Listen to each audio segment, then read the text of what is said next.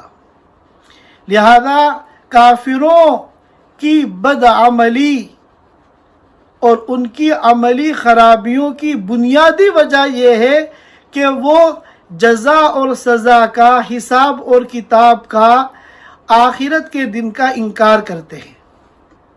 ظاہر ہے کہ جب وہ آخرت کے دن کا انکار کر رہے ہیں اور وہ یہ سمجھ رہے ہیں کہ ہم دنیا میں جو جی چاہے کریں، جیسا کہ بابر نے کہا تھا کہ بابر جتنی موج مستی اس دنیا کے اندر کرنی ہے کر لو، یہ دنیا کی زندگی پھر دوبارہ نہیں ملے گی۔ تو جب یہ سوچ ہوگی تو پھر انسان کی زندگی جو ہے وہ جانوروں سے زیادہ بدتر ہوگی۔ چنانچہ پھر فرمایا فَذَلِكَ الَّذِي يَدُعُ الْيَتِيمَ، یہ جو آخرت میں حساب و کتاب، جزا اور سزا اور انصاف کا انکار کر رہا ہے، یہی وہ شخص ہے جو یتیم کو دھکا دیتا ہے۔ ظاہر ہے کہ جب اس کو آخرت میں اپنے اعمال کے حساب و کتاب کا کوئی تصور نہیں ہے تو وہ دنیا میں اللہ کے حقوق تو کیا ادا کرے گا اور عام بندوں کے حقوق تو کیا ادا کرے گا۔ ایک ایسا انسان جو کہ کمزور ہے، بچہ ہے، چھوٹا ہے، اور جس کا باپ بھی اس دنیا سے چلا گیا، جسے ہم یتیم کہتے ہیں، وہ یتیم پر بھی ظلم کرنے سے باز نہیں آئے گا۔ کیوں؟ اس لیے کہ اس کو مرنے کے بعد کسی حساب و کتاب کا کوئی خیال اور تصور نہیں ہے، اور یہ تو اللہ کے نظام عدل سے مستبعد ہے کہ اللہ تعالیٰ انصاف قائم نہ کرے۔ دنیا میں جو ظالم ہے اور دنیا میں جو مظلوم ہے، یہ دونوں برابر کیسے ہو سکتے ہیں؟ ایک ایمان والا ہے جس نے دنیا کی زندگی ایسی گزاری کہ اپنی خواہشات کو قربان کیا، اللہ کے حقوق کو ادا کیا، اللہ کے بندوں کے حقوق کو ادا کیا اور اللہ کو راضی کرنے کی پوری زندگی کوشش کی، اور ایک وہ فاسق ہے جس نے اللہ کو بھی ناراض کیا، اللہ کے بندوں کو بھی ناراض کیا، اپنی خواہشات کو پورا کیا، دونوں برابر کیسے ہو سکتے ہیں؟ قرآن کہتا ہے افمن کان مؤمنا کمن کان فاسقا، لہذا اللہ کے انصاف کا تقاضا یہ ہے کہ فرعون کو اس کی فرعونیت کی سزا ملے، اور موسیٰ علیہ السلام کو ان کے ایمان کی، ان کے تقوی کی، ان کی قربانی کی، ان کے مجاہدے پر ان کو انعام ملے۔ اب اگر کسی کو اللہ تعالیٰ یہ حساب کتاب نہیں لیں گے، مظلوم کو انصاف نہیں دلائیں گے اور ظالم کو سزا نہیں دیں گے تو یہ اللہ تعالیٰ کے انصاف کے خلاف ہے۔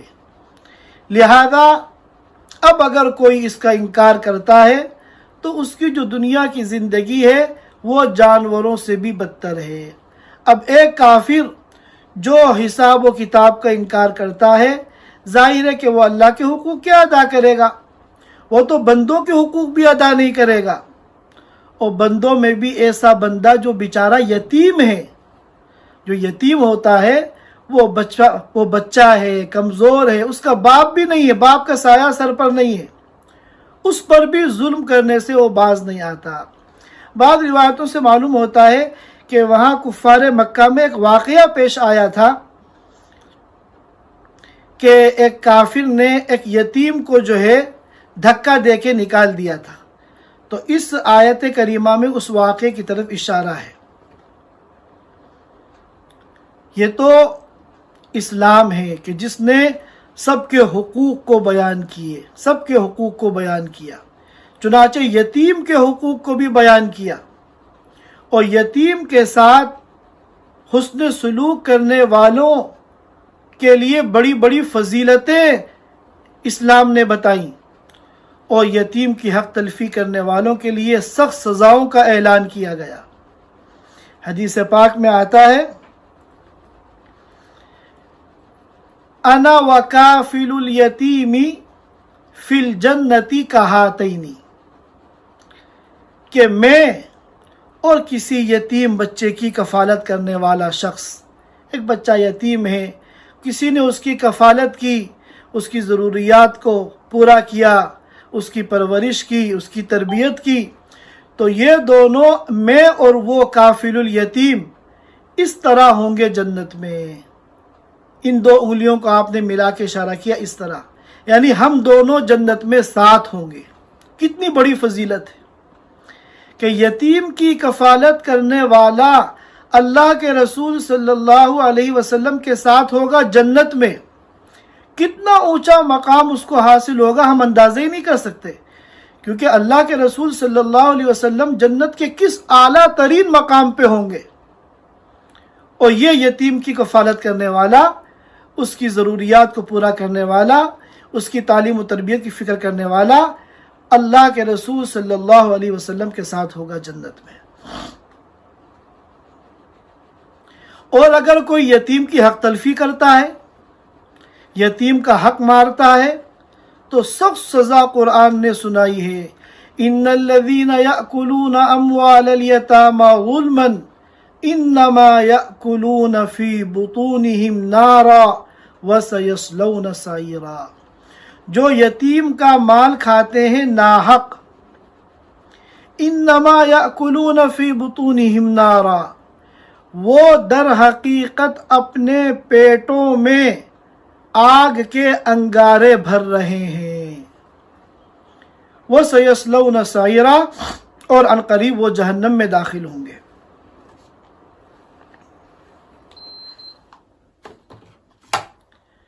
کتنی سخت وعید سنائی ہے۔ آج ہم لوگ کہتے ہیں کہ بھائی ہم تو کسی یتیم پہ ظلم نہیں کرتے، ہم کسی یتیم کا مال ناحق نہیں کھاتے، کسی یتیم کی حق تلفی نہیں کرتے، لیکن بعض صورتیں ایسی ہیں کہ ہم بے خیالی میں، لاپرواہی میں یتیم کا ناحق مال کھانے والوں میں شامل ہو جاتے ہیں اور ہمیں احساس تک نہیں ہوتا۔ مثال کے طور پر کسی شخص کا انتقال ہوا اور اس کی اولاد میں چھوٹے بچے بھی ہیں، ظاہر ہے کہ کم عمری میں جب ان کا باپ اس دنیا سے چلا گیا تو وہ یتیم ہو گئے۔ اب اس کا جو ترکہ ہے اس میں ان یتیموں کا حق بھی ہے۔ اب ہوتا یہ ہے کہ باپ کا جو پیسہ گھر میں ہے، اب گھر میں ان کا بڑا لڑکا ہے، وہ پیسہ اس کے پاس ہے یا ان مرحوم کی اہلیہ کے پاس ہے، تو اسی پیسے سے چونکہ پہلے سے گھر کا خرچہ چلا آ رہا ہے، وہ اس کے مرنے کے بعد بھی وہ خرچہ اسی پیسے سے چلاتے رہتے ہیں اور ترکہ تقسیم نہیں کرتے۔ فوراً ترکے کو تقسیم کرنے کے بجائے وہی جو مرحوم کا ترکہ ہے اسی میں سے گھر کا خرچہ چلاتے رہتے ہیں۔ اب انتقال کے بعد لوگ آ رہے ہیں تعزیت کے لیے اور اسی میں سے ان کا اکرام کیا جا رہا ہے، کھانا پک رہا ہے، ان کی ضیافت کی جا رہی ہے، حالانکہ اس مال میں ان یتیم بچوں کا بھی حق ہے۔ نہ کھلانے والوں کے لیے جائز ہے اس میں سے کھلانا اور نہ کھانے والوں کے لیے جائز ہے اس میں سے کھانا۔ یہ جو کھانا اور کھلانا ہو رہا ہے یہ ان الذین یأکلون اموال الیتامی ظلما انما یأکلون فی بطونہم نارا میں داخل ہیں کہ جو ناحق یتیم بچوں کا مال کھاتے ہیں وہ اپنے پیٹ میں آگ کے انگارے بھرتے ہیں، وَسَيَصْلَوْنَ سَعِيرًا، اور اس عمل کی بنیاد پر قیامت کے دن وہ جہنم میں جائیں گے۔ اس مسئلے میں ہمارے یہاں بڑی کوتاہی ہے۔ دین کا تقاضا یہ ہے اور ہمارے ایمان کا تقاضا یہ ہے اور اسلامی تعلیمات کا تقاضا یہ ہے کہ جتنا جلد سے جلد ہو سکے ترکے کو مرنے کے بعد مرحوم کے ترکے کو تقسیم کیا جائے۔ جتنی تاخیر ہوگی اتنی بے احتیاطی ہوگی، حق تلفیاں ہوں گی، اور جتنی تاخیر ہوگی اتنی ہی پیچیدگیاں اور اختلافات بڑھیں گے۔ آج لوگ چاہتے ہوئے بھی مرحوم کے مرنے کے بعد اس کے ترکے کی تقسیم میں تاخیر کرتے ہیں کہ اگر تقسیم کرنے لگیں گے ترکہ تو لوگ ہمیں تانے دیں گے، لوگ طنز کریں گے، ہمارے خلاف باتیں کریں گے کہ دیکھو ابھی تو ان کے باپ کا کفن میلا بھی نہیں ہوا اور انہوں نے اس کے مال کو تقسیم کرنا شروع کر دیا۔ جو لوگ یہ باتیں کرتے ہیں یہ انتہائی نادانی کی بات ہے، یہ انتہائی ناسمجھی کی بات ہے۔ ہمارے ایمان کی حفاظت، ہمارے دین کی حفاظت، ہماری آخرت کی حفاظت اس میں ہے کہ جتنا جلد سے جلد ہو سکے ترکے کو اور میراث کو شرعی اصول کے مطابق تقسیم کیا جائے۔ انتقال ہوا، تجہیز، تکفین، تدفین سے فارغ ہوئے، چند دن تعزیت والے آئے، اب اس کے بعد جیسے ہی آپ فارغ ہوں سب سے پہلے آپ ترکے کی تقسیم کی فکر کریں اور مرحوم کے انتقال کے بعد اس کی تمام چیزوں کو سیو کر دیا جائے، اس میں سے تقسیم سے پہلے کوئی خرچہ نہ کیا جائے۔ گھر میں جو بھی بڑا ہے وہ اپنی جیب سے سارے خرچے کرے، اگر مہمان آ رہے ہیں تو اس کے پاس آ رہے ہیں، وہ اپنے مہمانوں پہ اپنی جیب سے خرچہ کرے۔ بہت سے لوگ یہ کہتے ہیں کہ ارے ہمارے آپس میں بھائیوں میں بڑی محبت ہے، بڑا ایکا ہے، لہذا اگر ہم تقسیم کرنے بیٹھیں گے تو گویا کہ یہ ایک معیوب چیز ہے۔ یہ بھی بہت بڑی غلط فہمی ہے۔ اکثر تو ایسا ہوتا ہے کہ وہ ایکا اور محبت وہ بھی بناوٹی ہوتی ہے، جب پیسوں کے معاملات آتے ہیں تو سب کے درمیان اختلافات ہوتے ہیں، اور اگر مان لیا جائے واقعتاً ان کے درمیان محبت تھی جس کی وجہ سے انہوں نے اپنے مرحوم باپ کا ترکہ تقسیم نہیں کیا، لیکن جب ان کی اولاد آتی ہے تو ان میں تو آپس میں وہ محبت نہیں ہے، پھر آپس میں لڑائی ہوتی ہے، جھگڑے ہوتے ہیں، یہاں تک کہ قتل و غارت گری کی نوبت آ جاتی ہے۔ جب معاملہ حد سے زیادہ بگڑ جاتا ہے تب مفتیوں کے پاس آتے ہیں کہ ہمارے مسئلے کا حل بتائیے۔ اب تاخیر کی وجہ سے اتنی پیچیدگیاں پیدا ہو گئیں، مرحوم کا جو مال تھا اس میں کس کس نے خرچہ کیا اور کس کس نے اس کو استعمال کیا، اس کا کوئی حساب کتاب نہیں ہوتا۔ تو جتنی تاخیر ہوتی ہے اتنی ہی پیچیدگی بڑھتی چلی جاتی ہے۔ اور اگر مرحوم کی اولاد میں کوئی بچہ ہے تو وہ تو یتیم ہے، اور یتیم کے مال کو ناحق کھانا کتنا بڑا گناہ ہے، اپنے پیٹ میں آگ کے انگارے ڈالنے کے مترادف ہے۔ لہذا ہم سب لوگ یہ سمجھتے ہیں، بہت سی صورتیں ایسی ہوتی ہیں ہم سمجھتے ہیں کہ ہم کوئی غلط کام نہیں کر رہے ہیں، لیکن حقیقت میں وہ بہت بڑا گناہ ہوتا ہے۔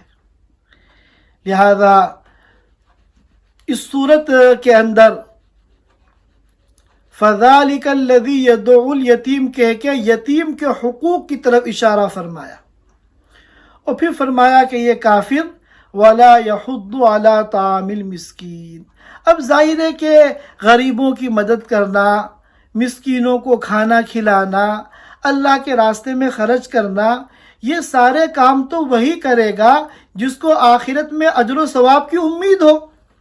اور جب انہوں نے حساب و کتاب کا اور آخرت کا انکار ہی کر دیا تو اب یہ نہ تو کسی مسکین کو کھانا کھلائیں گے، یہاں تک کہ کسی دوسرے کو کھلانے کی ترغیب بھی نہیں دیں گے۔ کیوں؟